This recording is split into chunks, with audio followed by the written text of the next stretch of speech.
Minneapolis is the center of a national argument that's bigger than one city and bigger than one shooting. Let's break it down. Because when federal agents operate inside a community and someone ends up dead, the question is not just what happened. The question becomes who has authority, who is accountable, and what happens next when trust collapses. According to multiple major reports, a 37-year-old woman, Renee Nicole Macklin Good, was shot and killed in South Minneapolis during an operation involving U.S. Immigration and Customs Enforcement, ICE. City officials say it was reckless and unnecessary. Federal officials say it was self-defense. And the gap between those two stories is where the danger lives. Before we go further, details are still developing, investigations are ongoing, and emotions are understandably high. I'm going to focus on what we can verify so far and what it means. Now, I'm Imran, a Middle East-based analyst, and on this channel we keep it simple, neutral, and focused on incentives and consequences.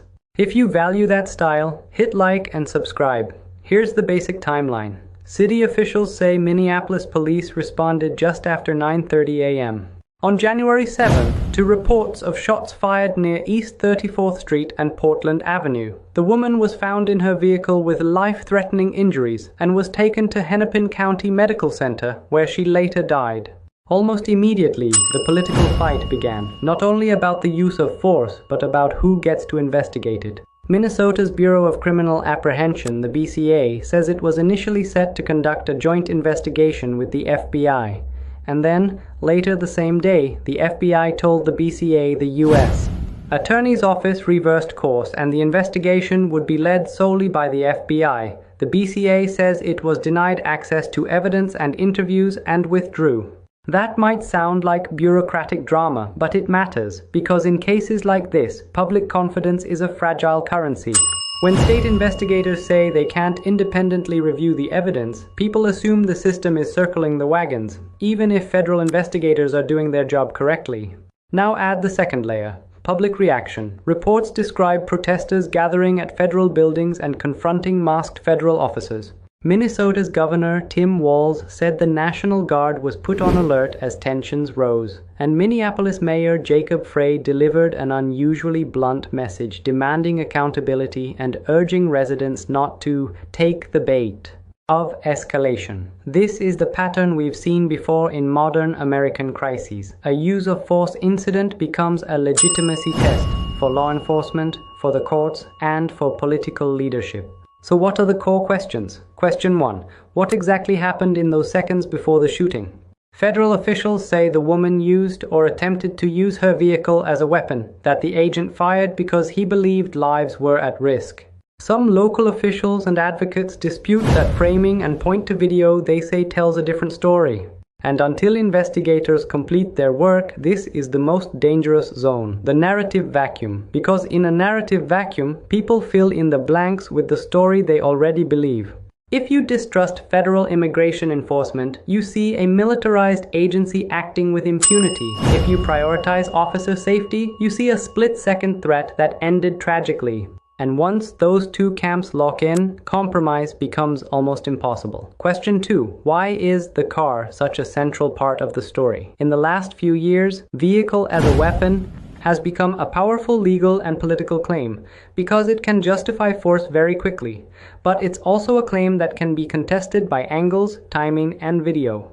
That's why evidence matters so much here. The public will not accept trust us in 2026. They want to see, not just be told. Question 3. Why was ICE operating so visibly in Minneapolis? Federal authorities have described this as part of a broader immigration crackdown and a major deployment. Local leaders argue the presence itself has inflamed fear in immigrant communities and created chaos on city streets. You don't have to take sides to see the risk. When enforcement becomes highly visible and politicized, it turns every operation into a flashpoint, and every flashpoint can spiral. And here's a key point people miss. Even if an operation is lawful, it can still be operationally dangerous if it is designed, communicated, and executed in a way that maximizes confrontation. Question 4. What does accountability look like when jurisdictions clash? Here's the hard truth. Federal agencies can investigate federal agents. States can investigate state officers. But when a federal operation happens on city streets and the state says we can't independently access evidence, you get a trust gap that no press conference can fix. And that trust gap is exactly what extremists and opportunists exploit, online and offline. Now let's zoom out, because this story is not just Minneapolis. Over the last few years, immigration enforcement has moved from policy debate to identity battlefield. It's not only about border numbers. It's about how the state uses force, how communities experience it, and whether institutions can maintain legitimacy when politics is on fire. And here is the central tension.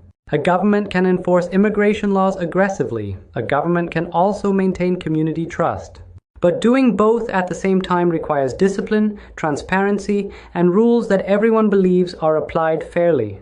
When that balance collapses, you get the worst of both worlds: enforcement that triggers unrest and unrest that justifies more militarization. So what should you watch next? 3 signals.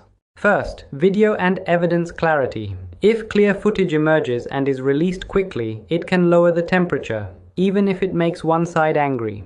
But if evidence is delayed, selectively described, or leaked in fragments, expect conspiracy theories to explode. Second, the scope of federal operations. If officials expand deployments and frame protests as a security threat, the cycle tightens. More officers, more confrontations, more chances for a tragedy. If they increase coordination and focus on de-escalation, the temperature can fall. Third, the investigation structure. Watch whether there is any mechanism for transparent, independent review.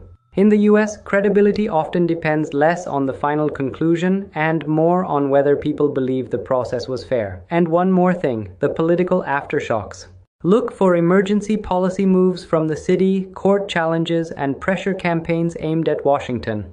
Also watch whether national politicians turn this into a campaign symbol, because once that happens, every new detail becomes ammunition, not information. That's when communities feel trapped, grief on one side, fear on the other, and no off-ramp in the middle. Now, a practical note for viewers, because you're going to be flooded with clips.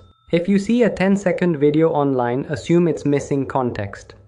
Look for full sequences, multiple angles, timestamps, and official releases.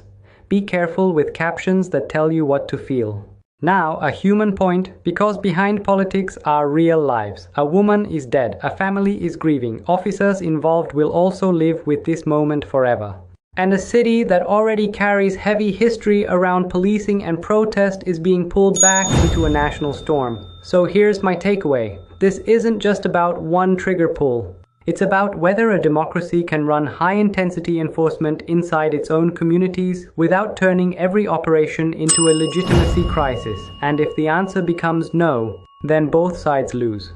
The communities, the institutions, and the rule of law. If you want calm, facts-based breakdowns like this without the screaming, hit like, subscribe, and share. And I want to hear from you. What should accountability look like when federal agents operate in a city? And who should oversee that process? Drop your thoughts respectfully, and if you have local context from Minneapolis, share it. But please avoid spreading unverified claims. Stay safe, and I'll see you in the next one.